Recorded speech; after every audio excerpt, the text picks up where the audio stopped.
Les Bruxellois s'inquiètent en constatant que ils vont recevoir 7% des sommes investies par l'Europe. On parle d'un total quand même de 6 milliards, alors qu'ils pèsent plus de 10% de la population. Vous leur dites, a priori, il ne faut pas s'inquiéter, vous allez récupérer les montants par ailleurs et ce sera finalement équitable au final. Vous pouvez prendre, alors vous n'êtes pas Premier ministre, mais vous pourriez prendre cet engagement?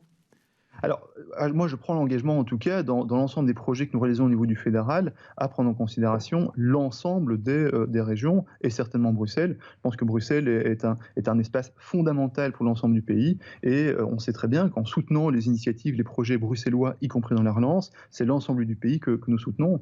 Et je pense que vous avez déjà bien compris que c'est en tout cas le prisme que je veux insuffler, notamment dans des projets moteurs comme le Palais de justice de Bruxelles et d'autres au niveau de la régie des bâtiments. Alors, on va justement parler de ce palais de justice, donc Place Poulart, bâtiment qu'on voit de partout, quasiment ou presque depuis la région bruxelloise, et que les moins de 25 ans n'ont jamais vu sans échafaudage, peut-être même les moins de 50 ans. Mais Euh, vous pouvez garantir, vous avez fait des déclarations dans la presse il y a quelques semaines, disant les échafaudages, ils vont disparaître. Et vous êtes même avancé sur une date, c'est 2023. C'est un pari ambitieux, vous êtes sûr de réussir votre coup? Alors, moi, je ne fais jamais de promesses, mais par contre, quand j'analyse un dossier, j'identifie un taux de probabilité. Et en l'occurrence, quand j'ai identifié le projet du palais de justice de Bruxelles, pour peu que c'est un dossier qui politiquement soit mis sur le dessus de la pile, eh bien, moi, je me rends compte que c'est un projet qui peut effectivement avancer très très vite. Et donc, alors, je ne dis pas tous les échafaudages, mais je pense que la grosse partie des échafaudages peut partir pour la fin de l'année 2023. En tout cas, c'est le timing que j'ai pu identifier avec mes équipes, et c'est le timing qu'on s'est fixé, et on fera tout pour y arriver. Et j'espère bien effectivement pouvoir faire une grande fête lorsque ces échafaudages seront partis fin d'année 2023. Ouais. Ça veut dire que les travaux de restauration, parce qu'on sait qu'il fallait restaurer le palais de justice, notamment parce que ce sont des pierres qui ont souffert des intempéries, ça veut dire que les travaux de restauration seront intégralement terminés en 2023 ou pas? Alors pas intégralement, mais en tout cas la façade avant du palais de justice et la tour devraient être rénovées en fait. Donc les travaux de façade devraient être faits.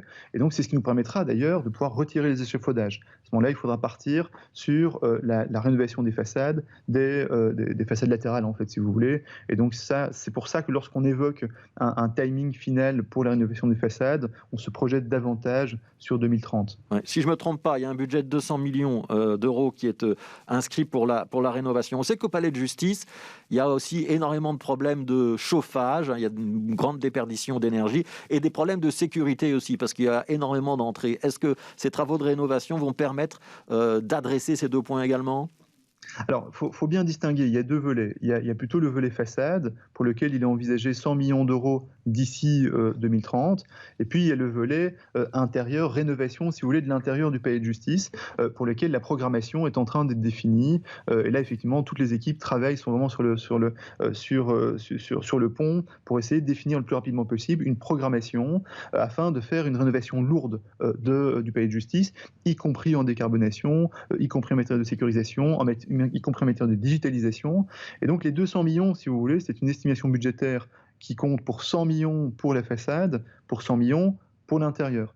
Pour ce qui me concerne, je pense que l'intérieur nécessitera probablement un peu plus que 100 millions d'euros. Mais ce qui est important maintenant, c'est que très rapidement, on puisse se mettre d'accord sur une programmation qui permettra d'avancer. Et donc, je peux vous dire que j'en ai fait une priorité à la fois sur les façades, mais à la fois aussi sur l'intérieur du bâtiment. Et juste terminer par un élément, c'est que déjà dans le plan de relance, un certain nombre de travaux de décarbonation, c'est-à-dire de performance énergétique du bâtiment, sont prévus sur le palais de justice de Bruxelles et d'autres bâtiments. Voilà, et donc rendez-vous fin 2023 pour vérifier si vous tiendrez ce timing.